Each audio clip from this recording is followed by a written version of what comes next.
She was forging documents, setting up secret resistance networks, and helping hundreds of people escape behind enemy lines. The Gestapo was after her and had placed a 5 million franc bounty on her head. Yet no matter what they did, they could not catch her.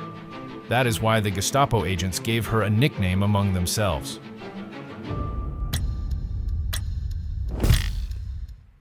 Nancy Wake was born on August 30th, 1912, in Wellington, New Zealand. As a child, her parents did not show her much attention, and she grew up deprived of their love. However, this lack of affection did not scare her. Instead, it helped her develop a strong desire for freedom. At the age of 16, she ran away from home. She had only £200 left to her from an inheritance. With that money, she began traveling the world. She learned something in every city she visited and carefully observed the people around her. Eventually, she settled in Paris, where she began working as a journalist. During those years, Nancy spent her days chasing news stories and her nights dancing in Paris's famous cafes and nightclubs. One night, she met a wealthy French businessman named Henri Fiacca. The two quickly fell in love. For the first time in her life, Nancy felt truly loved and understood. They married in 1939.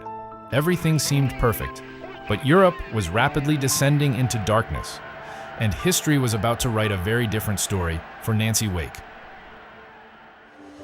As a reporter, Nancy traveled to Germany and witnessed the horrors of the Nazi regime firsthand. The persecution of Jews and the violence in the streets deeply affected her. She saw with her own eyes how a nation could fall into such cruelty. That day, she made a decision. She would become part of the resistance. In 1939, war broke out in Europe.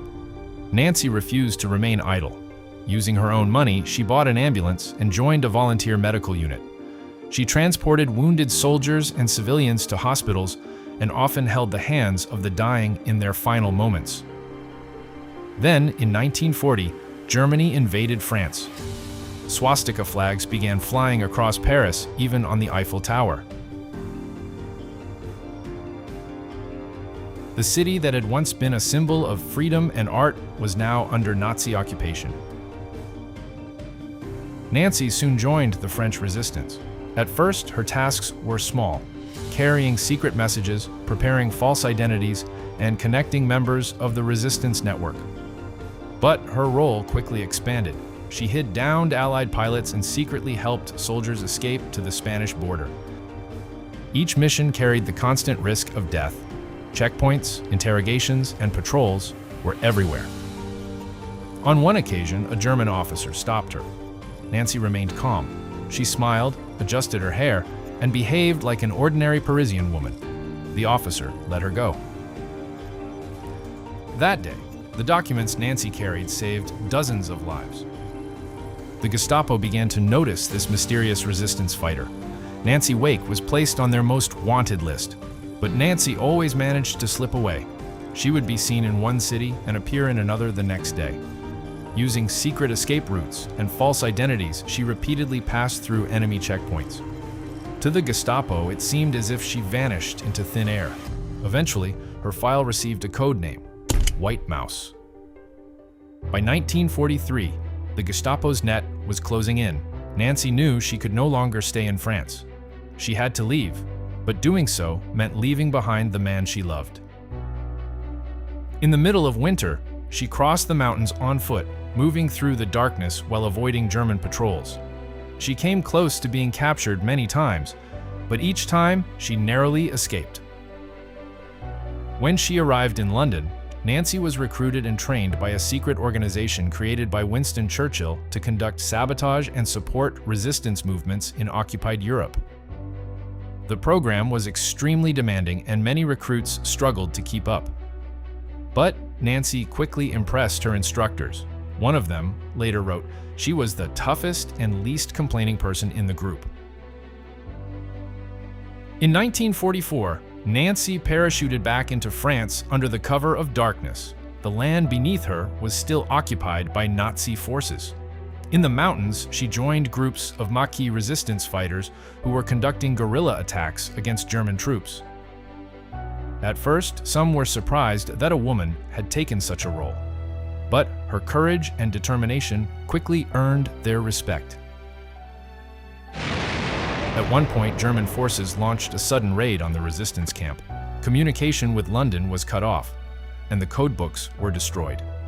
Without new codes, the resistance could not coordinate with the Allies. Nancy volunteered for what seemed like an impossible mission. She mounted a bicycle and rode nearly 500 kilometers through mountain roads filled with enemy checkpoints in order to obtain new codes. The journey normally took days, but Nancy completed it in just 3. When she returned, her feet were covered in blood and she was nearly collapsing from exhaustion. But the resistance had its communications back. Germany finally surrendered in May 1945. The war was over. But amid the victory, Nancy had only one question: what had happened to Henry? The truth soon emerged. Her husband had been arrested by the Gestapo in 1943. He was interrogated for months and subjected to brutal torture. They repeatedly asked him the same question: "Where is your wife?" Henry never spoke. He revealed nothing about the resistance. Eventually, he was executed. Nancy only learned of his fate after the war had ended. In that moment, she felt something inside her close forever. She rarely spoke about Henry for the rest of her life. But once she said, "If he had spoken, I would not be here today." Nancy Wake went on to receive numerous medals and honors from France, Britain, the United States, and Australia. Years later, a journalist asked her if she had any regrets. Nancy paused for a moment and then replied quietly, "Just one thing, I wish I had spent more time with Henry." Nancy Wake died in 2011 at the age of 98. The courage she showed in her missions and her resistance as a woman continue to inspire people even today.